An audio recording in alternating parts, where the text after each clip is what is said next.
bíblicamente vamos a venir a las Escrituras. No vamos que la historia, que por aquí y por allá, y aunque todo compagina, tiene que ser el centro de todo las Escrituras. ¿Qué dice la Biblia? Claro. No lo que dice fulano de tal, o la opinión de tal, etcétera, etcétera. ¿Qué dice las Sagradas Escrituras? Y una de las cosas más importantes que podemos nosotros comenzar a abordar en este momento es que es una entidad completamente diferente, Israel y la Iglesia. Esto se conoce dentro del sistema de interpretación bíblico en la hermenéutica como el dispensacionalismo. Y pues el dispensacionalismo ha sido atacado, ha sido agraviado, ha sido distorsionado, porque las personas que están atacando el mismo dispensacionalismo ni siquiera entienden lo que es el dispensacionalismo. Muy bien, el dispensacionalismo, la palabra dispensación, vamos a comenzar desde ahí, es la palabra oikonomia en el griego, que significa administración. Más de 8 veces se menciona en el Nuevo Testamento. Entonces, ¿qué es el dispensacionalismo? Es un sistema de interpretación de las Escrituras donde le atañe a Israel una entidad y a la Iglesia otra entidad. O sea, Dios tuvo un propósito con la nación de Israel, llamó a Abraham, formaron las 12 tribus, etcétera, etcétera, para que la nación de Israel propagara a través del mundo los principios morales, los principios civiles, los principios de la limpieza, los principios éticos y morales de Dios, porque el mundo era completamente politeísta. Entonces, Israel fue usado tremendamente por Dios en cuanto a esto.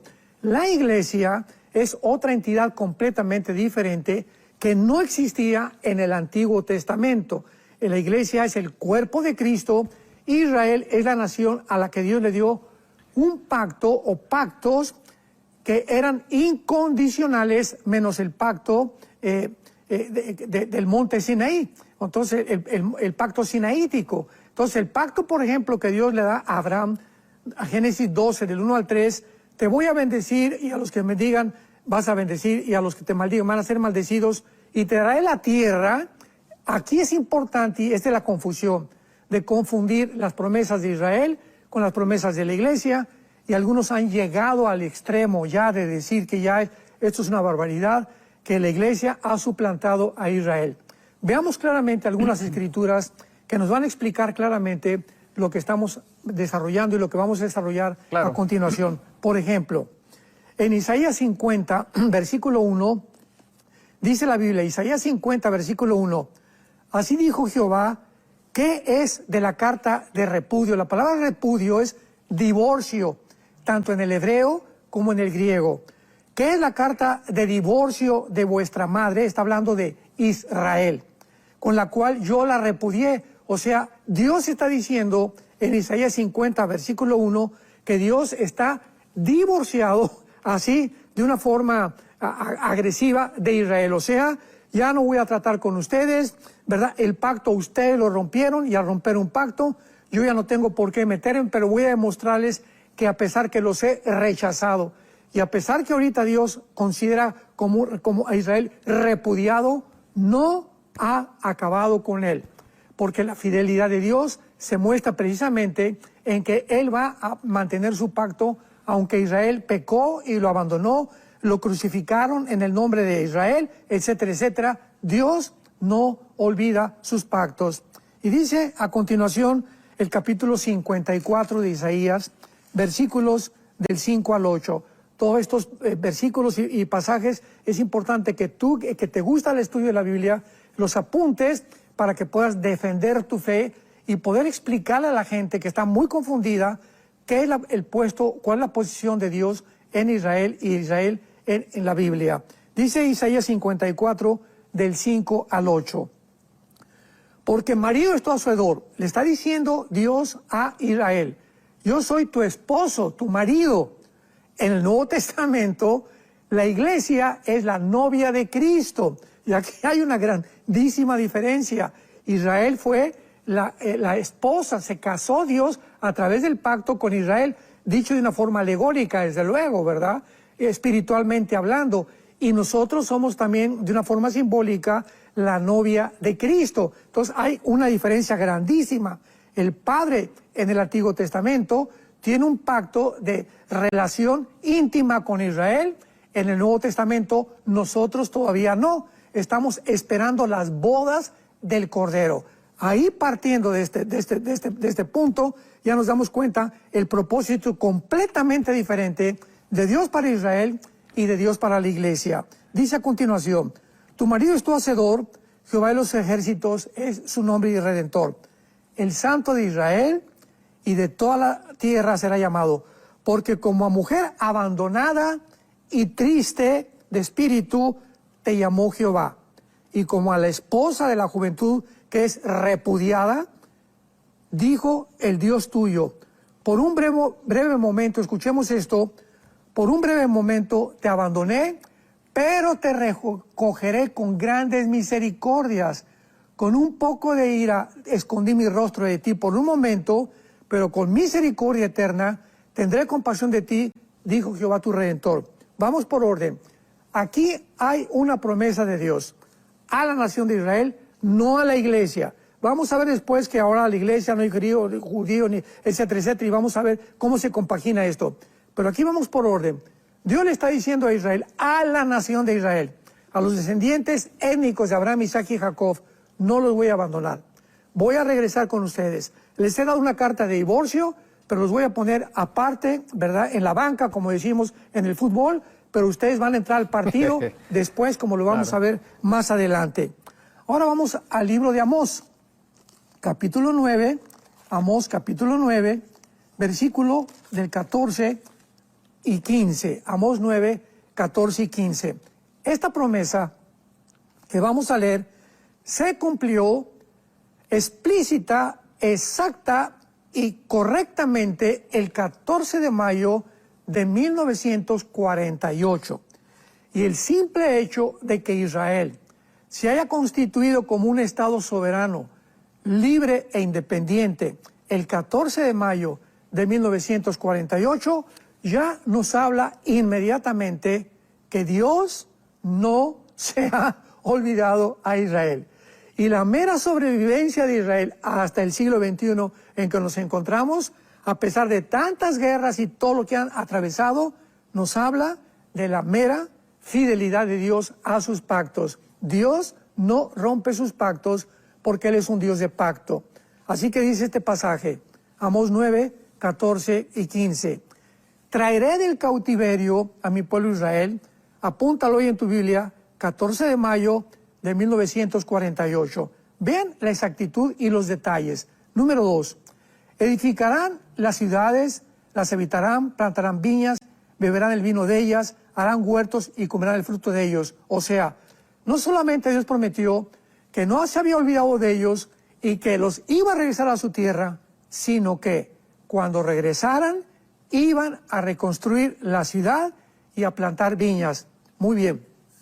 Cuando Israel regresa, hace un poco de historia, el 14 de mayo del 48, el siglo pasado, no había un solo árbol plantado en Israel. Y pues ya en el 49, 50, mucha gente comenzó a decir, no, esta profecía no puede ser porque no se ha cumplido, es un desierto Israel completamente. Bueno, en 1950, entre 50 y el 52, escuchemos esto, Israel plantó más de 6 millones de olivos, más de 6 millones de olivos, cumpliendo el segundo detalle de esta profecía, que al regresar iban a volver otra vez a enarbolar completamente y a convertir la soledad del desierto en un bosque completamente. Y finalmente, el versículo 15, tenemos la tercera promesa que se cumplió hasta ahora. Pues los plantaré sobre su tierra y nunca más, que dice, nunca más, ni Irán, ni Irak, ni Egipto, ni el mundo entero, jamás los va a arrancar, a desgajar de su tierra que yo les di, ha dicho Jehová, Dios tuyo. Y encontramos desde el 48, los atacaron los árabes. Milagrosamente los judíos sobrevivieron al otro día, que duró unas semanas, la primera guerra de invasión contra su tierra. Número 2, 1956, el presidente Nasser de Egipto cierra el canal de Suez y viene la guerra en la que también los judíos, siendo un país pequeñito con más de 20 millones de árabes, le ganan la guerra en el 56. La guerra de 1967, la guerra de los 6 días, del 1 al 6 de junio de 1967. Los atacan 5 naciones árabes y en menos de 4 días, la aviación de Israel, que siempre se ha destacado como los mejores pilotos del mundo, destruyen todos los aeropuertos de Egipto, de Siria, de Jordania, y el 6 de junio Israel había llegado a la península del Sinaí, volvieron a conquistar las colinas del Golán y entraron a lo que es ahorita Gaza, que estaba en manos de Egipto, y al monte completamente que está cerca del Muro de los Lamentos, donde se encuentra actualmente Jericó, y lo conquistan y lo tienen que devolver a través de los años por la presión de las Naciones Unidas, de que no podían ellos quedarse con tanto territorio. Mantuvieron la parte oriental del Muro de los Lamentos, las colinas del Golán y Gaza, que en el 2005 acabaron también entregándoselo a los árabes, pues que no son palestinos, ¿verdad? Porque no existe la palabra palestino ni tampoco Palestina. Palestina es un nombre que un César romano le dio a Israel para quitarle el nombre de Israel, que significa el que lucha al lado de Dios. Es lo que significa el nombre Israel, el que lucha al lado de Dios. Entonces le pusieron Palestina para borrar su nombre, pero la tierra es Israel. Entonces, viene la guerra del 73 de Yom Kippur, vuelven otra vez los judíos a ser atacados y vuelven a ganar. Vienen los grupos terroristas financiados por Irán, financiados y preparados por Yasser Arafat, que ya murió. Vienen los grupos del Hezbollah, vienen los Houthis, estamos en el siglo XXI, les mandan miles de misiles. Israel desde el 48 es un país que no ha podido dormir desde el 48. Todos los han atacado continuamente, como lo acabamos de ver recientemente. Israel ahora le gana a Hamas, le gana a Hezbollah, ya bombardearon ahorita pues las facilidades nucleares, o algunas que no eran nucleares también, pero estaban desarrollando el uranio en Irán. En fin, la mera sobrevivencia de Israel, ¿qué nos está diciendo? Que Dios es un Dios de pactos y que Él ha defendido a Israel, como dice Isaías 30, versículo 5, como las aves vuelan de los cielos, así Dios, Jehová, protegerá y amparará siempre a Israel. Entonces, esto es importante para que podamos ir comprendiendo claramente que Israel aún continúa siendo protegido por Dios de una forma sobrenatural. Simplemente vamos a ver más adelante la diferencia entre la iglesia e Israel. Que el antisemitismo haya entrado a la iglesia cristiana. Y repito, por falta de información, o se levanta por ahí una persona atacando a Israel, que Dios no tiene nada que ver, que Israel no tiene que ver. Bueno, ha llegado inclusive a decir que Israel ya no tiene caso ni tampoco parte en las profecías de los últimos tiempos. O sea, y que el regreso del 48 no tiene que ver nada con la Biblia. Por el amor de Dios, Amós 9, 14 y 15, lo acabamos de ver, es claramente la descripción del regreso a Israel el 14 de mayo del 48. Muy bien. Veamos ahora que los apóstoles de Jesucristo, ya convertidos, ¿verdad?, habiendo entendido claramente que el reino fue bloqueado, Jesús vino a establecer, a buscar a las ovejas de Israel, por como dice Pablo en Romanos, primero al judío, después al gentil. Era el mensaje dirigido primero a las ovejas de Israel. Jesús vino a buscar las ovejas de Israel, principalmente. Y antes de que viniera Pentecostés, en Hechos capítulo 1, versículo 7, nos damos cuenta que los apóstoles mantenían expectantes, ahora que ya Jesús había resucitado y que ya sabían que ya se iba a ir pronto del mundo, mantenían expectantes la esperanza de la promesa del reino prometido a Abraham, Isaac, Jacob, los apóstoles, Jeremías, Isaías, Zacarías, etcétera, etcétera. Entonces, esa promesa del reino físico, segunda de Samuel 7, la promesa de un reino físico, no espiritual, físico, terrenal, que va a venir, que se llama el reino mesiánico, que habla Isaías 11, que habla Apocalipsis capítulo 20 y 21, etcétera, etcétera, es lo que llamamos nosotros el reino milenial, donde la oveja morará junto con la serpiente, el león no tendrá ferocidad, etcétera, etcétera, y donde no habrá muerte de los infantes, Isaías 65,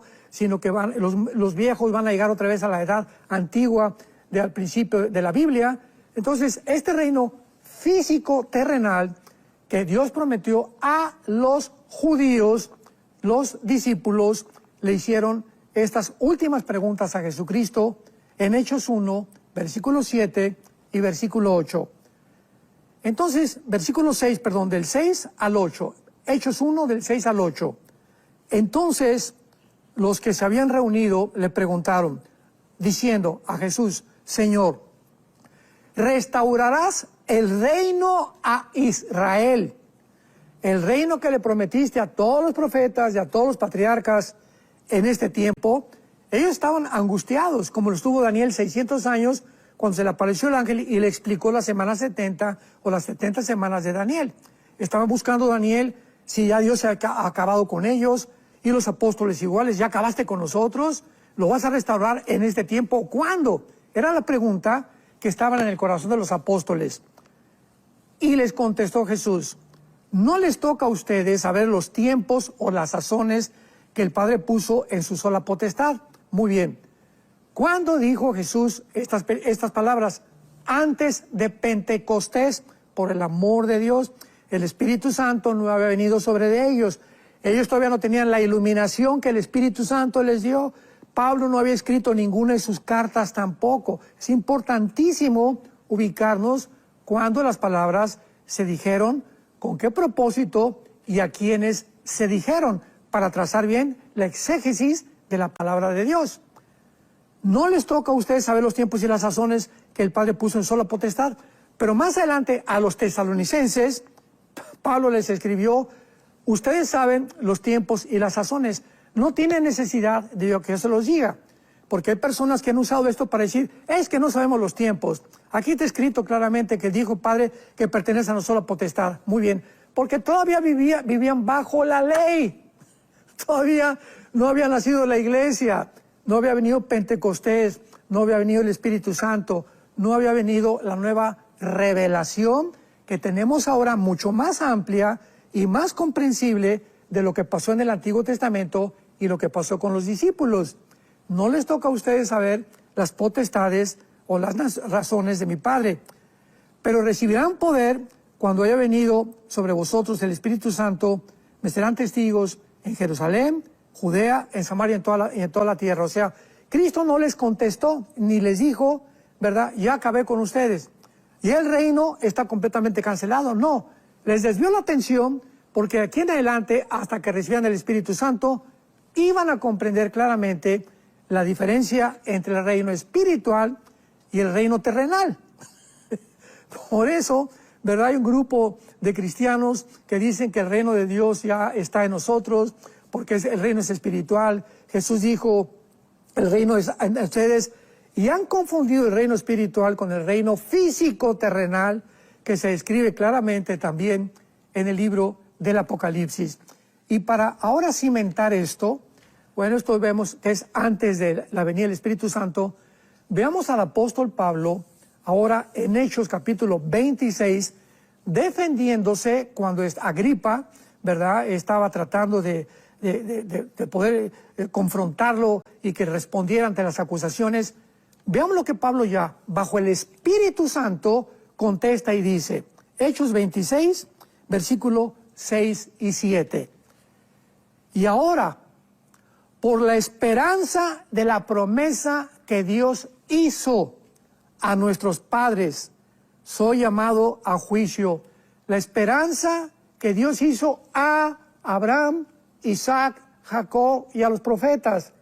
Es por eso que me están juzgando, dice Pablo. Promesa cuyo cumplimiento esperan que ha de alcanzar nuestras 12 tribus, no la iglesia. Vuelvo a repetir, promesa cuyo cumplimiento esperan que ha de alcanzar nuestras 12 tribus, sirviendo constantemente a Dios día y noche. Por esa esperanza, oh rey Agripa, soy acusado por los judíos. Pablo está diciendo, ya soy cristiano, ¿verdad? Ya el Espíritu Santo está sobre mí, pero ¿saben una cosa? Vamos a ver Romanos más adelante, me angustia saber que mis hermanos en la carne, étnicamente, los judíos descendientes étnicamente de Abraham, Isaac y Jacob, vamos a ver que ya la etnia no tiene nada que ver sino el espíritu, están esperando todavía la promesa de qué cosa, la promesa que Dios les dio, que le dio a Abraham y le dijo que iba a establecer el reino de Dios aquí en la tierra. Muy bien, ahora lo podemos explicar mucho más ampliamente porque vienen las preguntas ahora.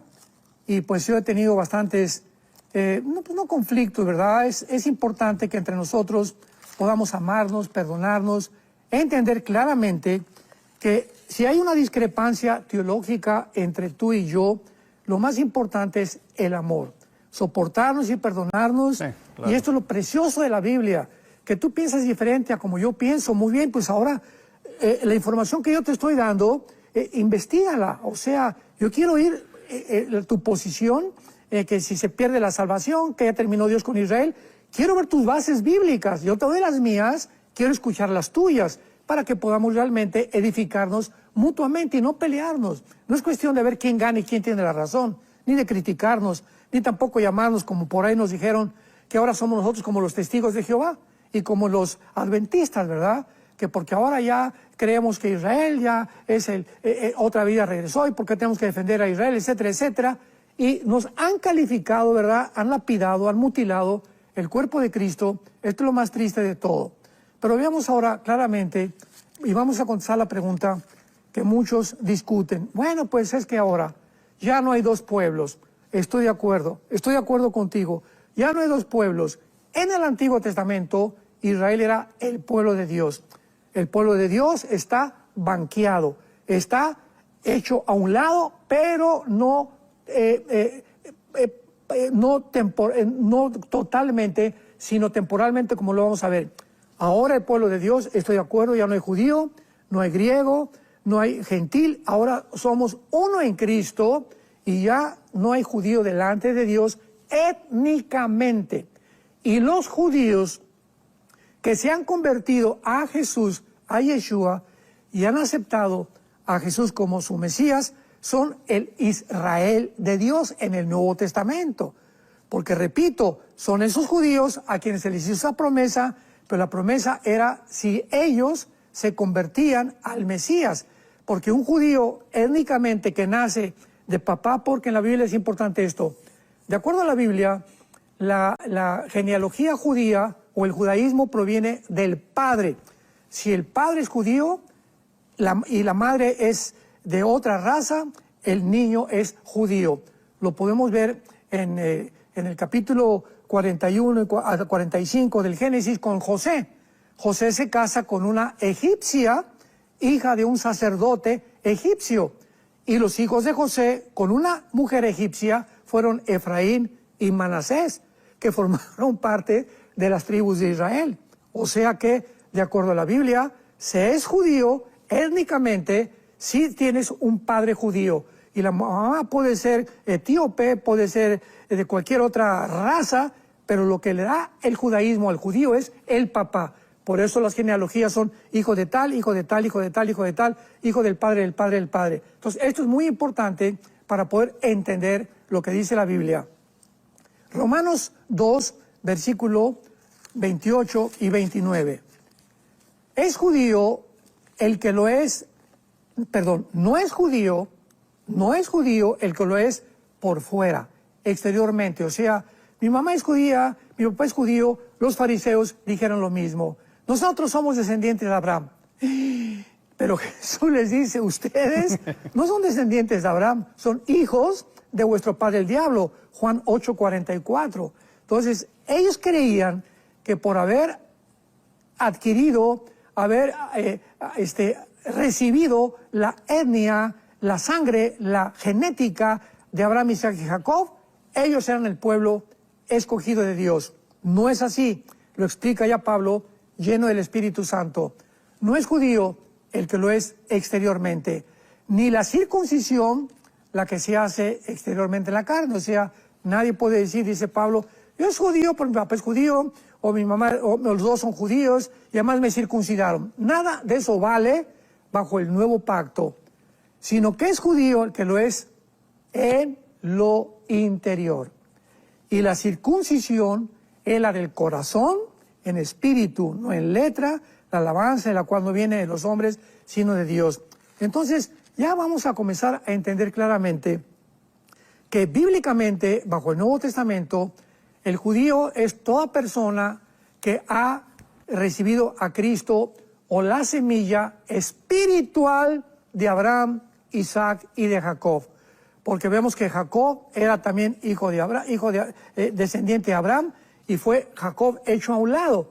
En tu simiente serán benditas las naciones de la tierra, y es en Isaac que será llamada descendencia. No en Jacob, sino en Isaac. Entonces vemos que no, la descendencia étnica no era el premio o la promesa de Dios, era al que tuviera la semilla de Cristo. Nosotros los cristianos, en el siglo XXI, que hemos recibido a Cristo, realmente, al recibir a Cristo, somos participantes automáticamente. Dios, nos injerta en la raíz de Abraham, Isaac y Jacob, donde la rica savia, o sea, la vida espiritual, fluye a través de estas promesas de Dios, y somos injertados en el olivo natural. Lo vamos a ver en Romanos 11, que es Israel. Entonces la iglesia la toma Dios y nos injerta para que absorbamos todas las bendiciones, escucha esto, del pacto de Abraham. Dice Gálatas capítulo 3, ¿verdad? El que es de Abraham es hijo de Dios. ¿Por qué? Porque somos realmente los beneficiarios del pacto de Dios con Israel, los cristianos del siglo XXI que hemos recibido a Jesucristo. Y veamos que lo continúa diciendo Pablo en el capítulo 9 de Romanos, versículo 7 y 8. Dice así, Romanos 9, del 7 y al 8.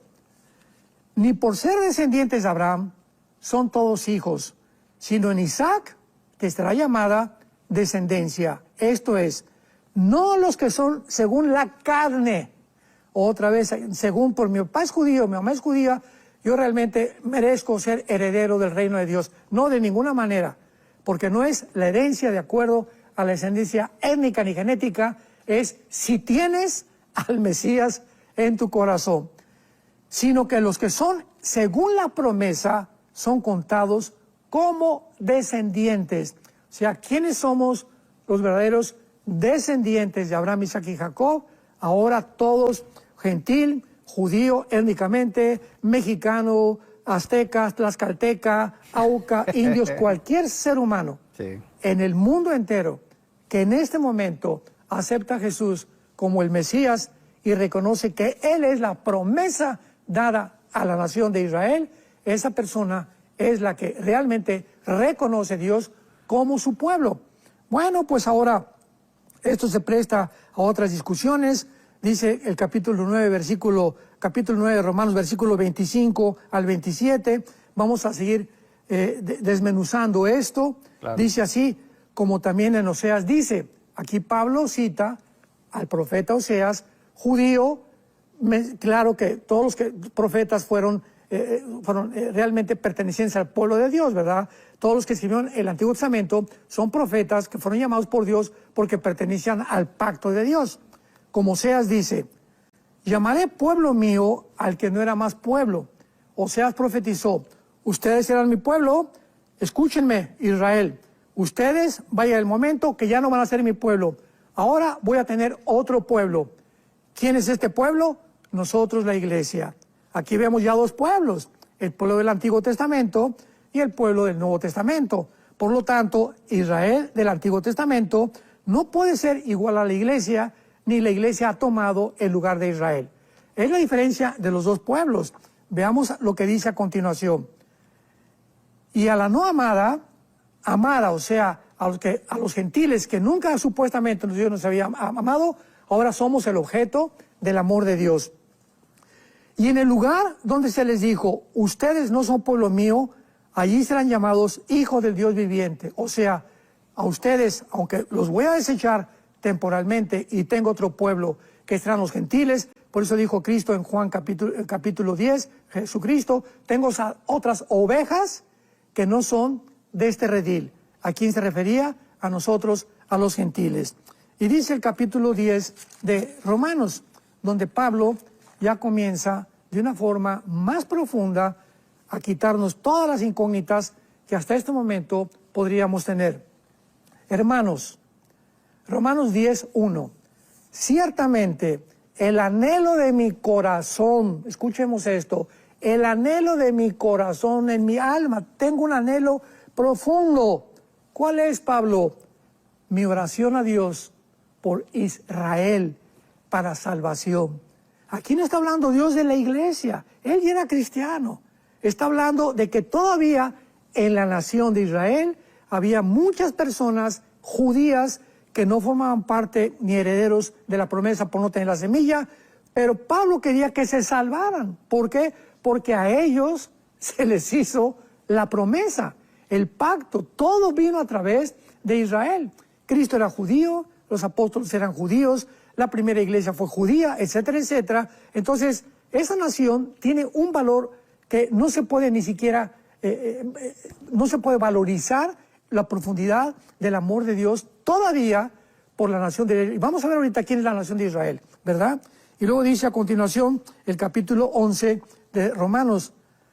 Digo pues, ¿ha desechado Dios a su pueblo? ¿A qué pueblo está hablando? Qué clara es la Biblia, ¿verdad? ¿Ha desechado Dios a su pueblo? Oiga, nosotros somos el pueblo de Dios. ¿Está hablando de la iglesia? No, no está hablando de la iglesia. Está hablando de Dios todavía.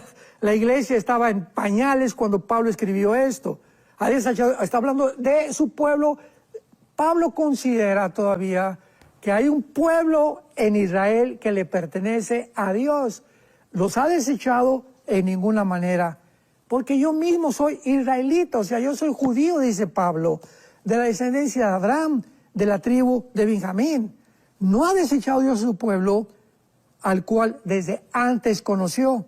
¿O no sabes qué dice de Elías la Escritura, cómo invoca Dios contra Israel, diciendo, etcétera, etcétera, versículos 11 y 12 de Romanos 11. Romanos 11, 11 y 12, continúa Pablo. Digo pues, han tropezado los de Israel. O sea, ha hecho Dios a un lado de Israel para que cayesen en ninguna manera. Pero por la transgresión de ellos vino la salvación a nosotros, para que nosotros los provoquemos a celos ahora. Y si su transgresión, su rechazo, la rebelión del pueblo de Dios del Antiguo Testamento es la riqueza del mundo, y su defección, la riqueza de los gentiles, cuanto más su plena restauración. Más clara la Biblia, santos de Dios, no puede ser.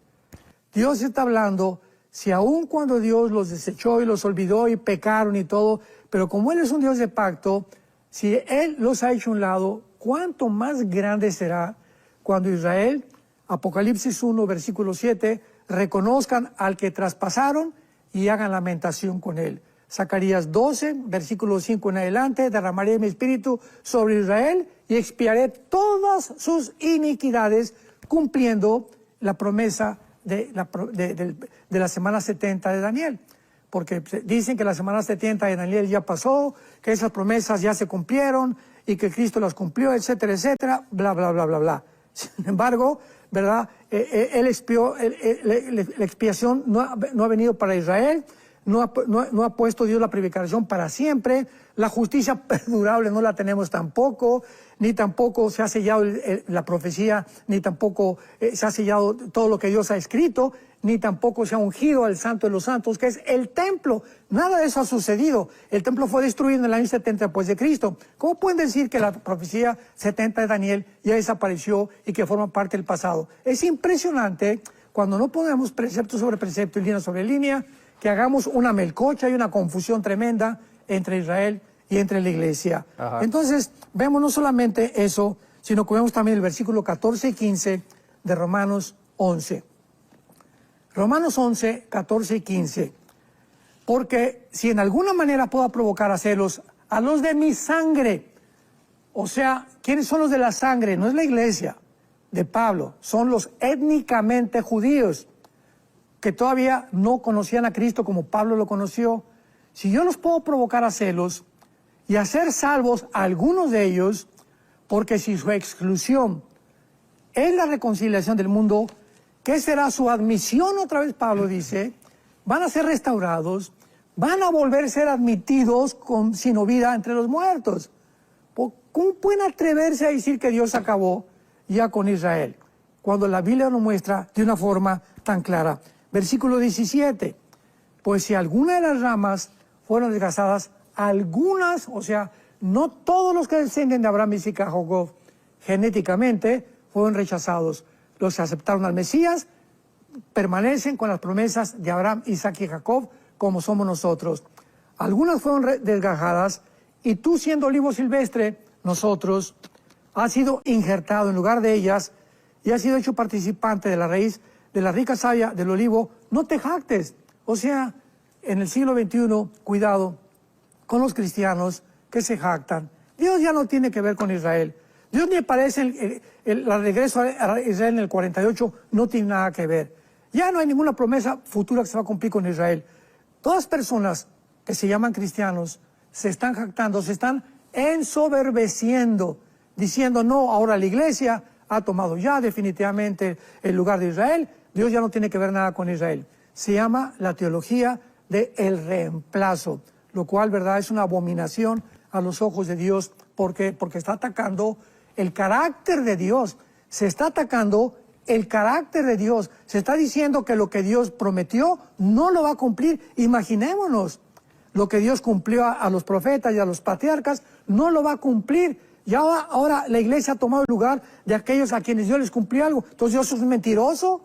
El carácter de Dios está de por medio, por el amor de Dios. Versículo 23 al 27. Y aún de ellos, ¿quiénes son ellos? Los judíos. No está hablando de la iglesia. Y aún ellos, ¿quiénes son ellos? Los judíos. Si no permanecieren en incredulidad, serán injertados. Porque poderoso es Dios para volverlos a injertar. A nosotros ya estamos injertados, nosotros no hemos sido desgajados. ¿Quiénes fueron desgajados? Los judíos, ellos. Aquí hay una diferencia tremenda. Ya Pablo concluye en Romanos 11 entre el antiguo Israel y la iglesia. Hay una diferencia tremenda entre el judío y entre el cristiano. Porque si tú fuiste cortado del que por naturaleza es olivo silvestre, y contra naturaleza fuiste injertado del buen olivo, o sea, nosotros no nacimos con judíos, y aparentemente las profecías de Abraham no nos correspondían a nosotros, porque somos gentiles, y el pueblo de Dios en el Antiguo Testamento era el pueblo judío. Entonces nosotros no merecemos nada, ¿verdad? No somos el pueblo de Dios, pero entra el Mesías a nosotros, e inmediatamente somos injertados en las promesas de Dios. ¿Cuánto más estos? ¿Quiénes son estos? Los judíos, que son las ramas naturales, serán injertados en su propio olivo. Dios no ha terminado con Israel. Van a volver a ser injertados una vez más. Versículo 31, y también estos ahora han sido desobedientes. Está hablando de los judíos, para que por la misericordia concedida a nosotros, ellos también alcancen misericordia. Cuidado cuando decimos, Israel ya cayó, ahora la iglesia es el pueblo de Dios. ¿Sabes una cosa? Que la iglesia, escúchame, al igual que Israel, también va a caer. Porque ya estamos en la apostasía, y por eso Dios va a tener que regresar a Israel. En todo el libro del Apocalipsis hay más de 200 citas del Antiguo Testamento, los 144,000 judíos, 12,000 ¿de dónde? ¿De Costa Rica? O sea, 12,000 de México, 12,000 de España, ¿no? 12,000 de cada tribu, para que no haya problemas otra vez de equivocaciones ni confusión. Cita el Espíritu Santo, si dice 12,000 de cada tribu, son de cada tribu. El Espíritu Santo no es mentiroso. Los 144,000 serán judíos étnicamente y además espiritualmente por tener al Mesías en su corazón y serán los que finalmente predicarán el Evangelio de la salvación. Se nos ha criticado cómo es posible que nosotros apoyemos al gobierno de Israel. Y el hecho que los judíos, que los cristianos tengamos una bandera de Israel o el símbolo de la bandera de Israel, etcétera, etcétera, no significa eso. Nosotros estamos apoyando no a la política del gobierno de Israel, porque el gobierno de Israel, escúchalo muy bien, el gobierno de Israel, como cualquier otro gobierno del mundo, está corrompido, son corruptos. La misma prensa de Israel está en contra de que Dios cumpla sus promesas con el pueblo de Israel. Eso es increíble. George Soros, uno de los más hombres multimillonarios de la historia, es judío y está en contra de su propia nación. O sea, no hay nacionalismo, no hay patriotismo, no hay nada. Entonces, apoyar el derecho a existir de Israel no significa que estamos apoyando cada política del gobierno de Israel. Entonces, estamos apoyando todos los cristianos tenemos que apoyar el derecho de la existencia de un pueblo. Irán no quiere que Israel exista, pues no vamos a apoyar a Irán, ¿verdad? El gobierno, porque el pueblo iraní es precioso. Hay miles, tal vez millones de cristianos en Irán. Estamos en contra de los gobiernos. Apoyamos al pueblo de Venezuela, pues precioso, a los cubanos, a los brasileños, a los colombianos, pero los gobiernos hay que descartarlos y hacerlos a un lado. No confundamos la gimnasia con la magnesia, por favor. Entonces, cuando decimos que apoyamos a Israel, estamos apoyando su derecho que tiene cualquier pueblo para existir. Y ellos están con un mundo que los rodea que no quieren que existan. Entonces, esto es lo que apoyamos. Apoyamos el derecho de los que viven en Gaza o los palestinos árabes de que existan y que sean libres de la opresión, no de Israel, sino del grupo terrorista Hamas que los ha oprimido. Estamos en contra, ¿verdad?, que los Hutis hayan tomado Yemen. Estamos en contra que Hezbollah haya tomado el gobierno del Líbano. Y no estamos apoyando las políticas, estamos apoyando al pueblo que está sufriendo las consecuencias. Entonces, esto es muy importante que nosotros lo comprendamos. No, ustedes apoyan a Israel, y Israel hizo esto y el otro. No estamos apoyando eso, estamos apoyando el derecho que tiene Israel de existir como cualquier pueblo de la tierra. Romanos 11:25, porque no quiero, hermanos, dice Pablo, nos está hablando a los cristianos, que ignoren este misterio. Hay un misterio en el que Dios los tiene guardados y los va a volver a sacar. Hay un misterio ahí, para que no sean arrogantes, como muchos cristianos. Ya, Dios no tiene que ver con Israel. No, cuidado con esa arrogancia, es la que nos está previniendo Pablo. Para que no seamos arrogantes en cuanto a ustedes mismos, que ha acontecido a Israel. Israel no es la iglesia, es el pueblo con el cual dice un pacto, ¿verdad?, con Abraham, etcétera, etcétera, al cual Dios aún tiene en la banca y no se ha olvidado de él. Ha acontecido el endurecimiento en parte porque aquí en la iglesia, voy a repetir, ni siquiera la iglesia estaba comenzando a crecer la iglesia. O sea, no puede referirse a la iglesia, por el amor de Dios. Hasta que haya entrado la plenitud de los gentiles. ¿Quiénes son los gentiles? Somos nosotros. Y aquí hay una diferencia tremenda entre Israel y los gentiles. El endurecimiento, la ceguera por lo cual crucificaron a Cristo, y les dijo Dios, ahí nos vemos, vine a establecer el reino, ahora voy a formar otro pueblo que se va a llamar la iglesia. Cuando termine con la iglesia, que somos los gentiles, entonces, dice la Biblia, todo Israel, versículo 26, será salvo. ¿Cuándo? Cuando termine la época de los gentiles. ¿Cuál es la época de los gentiles? Nosotros, que no somos étnicamente descendientes de Abraham, Isaac y de Jacob. Vendrá de Sion el libertador, está hablando que es en la segunda venida de Jesucristo, que apartará de Jacob la impiedad, ¿verdad?, de Jacob, no de la iglesia de Jacob, como lo dice Zacarías 12, como dice Joel capítulo 3, etcétera, etcétera. Dios borrará la expiación, hará expiación, vendrá la justicia perdurable, prometida en la semana 70 de Daniel, y este será mi pacto con ellos cuando yo quite sus pecados, que se cumple con la semana 70 de Daniel. La 70 de Daniel, la 70 de Daniel, la 70 de Daniel, la 70 de Daniel, la 70